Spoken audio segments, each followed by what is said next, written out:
Método de estudio de economía. Como ingenieros, estamos acostumbrados a que el método científico experimental se puede aplicar de forma consistente e inequívoca en nuestros procesos naturales de aprendizaje. En las ciencias sociales no es tan simple.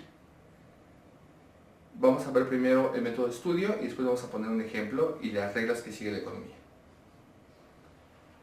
En la economía, cuando se va a analizar cualquier problema, cualquier situación, cualquier parte de la realidad económica de un país o de una región, primero se determina con mucha precisión el objeto de estudio.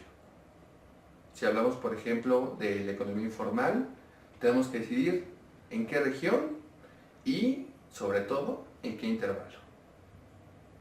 Lo siguiente que necesitamos es contar con un marco de referencia que nos permita poder analizar el problema mejor. ¿Qué significa esto? Si estamos hablando de economía informal, quizá tendremos que hablar primero de problemas asociados a la región, como pueden ser el desempleo, el desplazamiento, la falta de seguridad, etcétera, etcétera, etcétera. Lo siguiente consiste en hacer una hipótesis.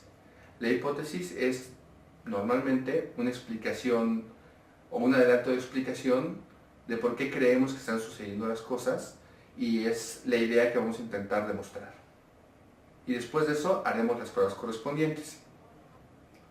A diferencia del método científico experimental en las ciencias duras, nosotros no podemos hacer experimentos que se repiten indefinidamente con los mismos resultados. En este caso es muchísimo más difícil. La forma de evaluar los resultados se pueden basar en un conjunto de herramientas como estadísticas, encuestas, entrevistas, consultas a expertos, medios especializados, etc. Y por último, planteamos soluciones al problema que detectamos. Esto suena más o menos sencillo, pero en realidad es muchísimo más complejo que cuando lo vimos en materias a las que estamos más acostumbrados. Por ejemplo, en economía existe un concepto llamado ceteris paribus, que significa todo lo demás permanece igual. Y es una parte muy importante del proceso de estudio económico. ¿Qué significa esto? Que cuando analizamos un problema, el que sea, consideramos todos los factores de entrada o todas las razones posibles de este problema y las salidas o las consecuencias de este mismo. ¿Qué sucede con esto? Bueno, que analizar todos los factores de entrada y todas sus posibles consecuencias es increíblemente complejo y muy difícil de cuantificar. Entonces, en teoría, lo que se hace es considerar que todos los demás factores se mantienen constantes y solo vamos a cambiar uno, el que vamos a analizar.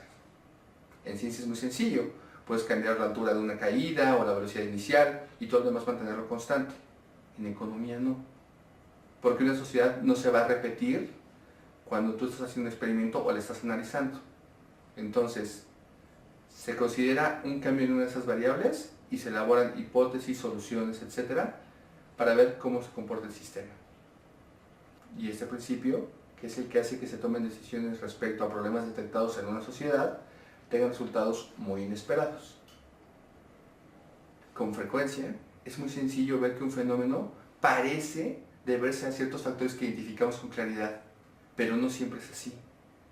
Se ha demostrado varias veces que el fenómeno que analizamos no se debe a la causa aparente, sino a una causa que no es fácil de detectar. Y eso es uno de los muchos errores de este método. Analizaremos un par de videos más adelante al respecto. La otra cuestión interesante es que todos los sistemas reaccionan, ningún sistema social es estático. Entonces, todos los sistemas económicos al reaccionar retroalimentan al sistema cambiando muchas veces el comportamiento.